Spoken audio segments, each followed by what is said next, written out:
All right, welcome back here to the Hill on NewsNation. It is the final stretch, the general election now, as we are done with Labor Day, just 63 days away. With nearly 2 months left to campaign, Vice President Kamala Harris and former President Donald Trump back on the road. Both candidates traveling to critical states this week. Meantime, despite suspending his presidential campaign, Robert F. Kennedy Jr. will still be on the ballot in some states. Now, he successfully removed his name from the ballot in at least 3 swing states, but he's now facing issues getting off the ballot.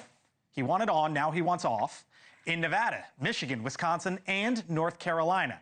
Kennedy, for example, is now suing North Carolina's Board of Elections after it refused to remove his name from the ballot. All right, so ballots actually go out in North Carolina at the end of the week, on Friday. So that was part of basically the central crux to all of this, why he couldn't get his name off, even though he wants it to be removed. So here's, for example, a sample ballot. And you can see what it looks like. It's not just Kamala Harris, Donald Trump. You've got, for example, RFK Jr. and Nicole Shanahan there. Look at the Libertarian candidate, Jill Stein from the Green Party, others as well, so on and so forth. So that is pretty close to what it's going to look like in the state of North Carolina. Now, what about the polling there? You can see how close this race is right now. So when you looked at the three-way with Robert F. Kennedy Jr.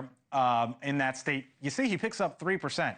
Small number, but could potentially be really consequential, his influence. Maybe some folks say, you know what, the name's on the ballot. I don't like the other two. I'm going to, fill in the dot.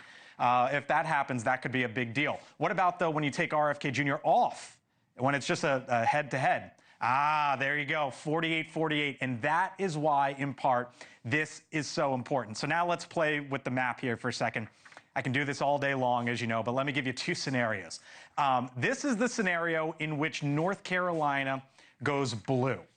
Democrats have only won North Carolina once since 1980, just one time, Barack Obama, and it was less than 0.5%. If that happens, Kamala Harris, and she keeps the blue wall, she wins North Carolina, Donald Trump wins all the other swing states. If that happens, 285 for Harris, she wins. She's the next president of the United States. But what happens if North Carolina stays red? Donald Trump wins all the other states, swing states in the South and out west. Kamala Harris keeps the blue wall. Nebraska goes fully red. The congressional district in Maine, uh-oh. And I mean uh-oh. What do you have? 269, 269. And that is one of the reasons. Again, I could play with this map all day long, but one of the reasons why North Carolina is so important.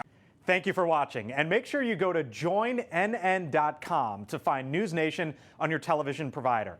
And don't forget to click the red subscribe button below to get more of NewsNation's fact-driven, unbiased coverage.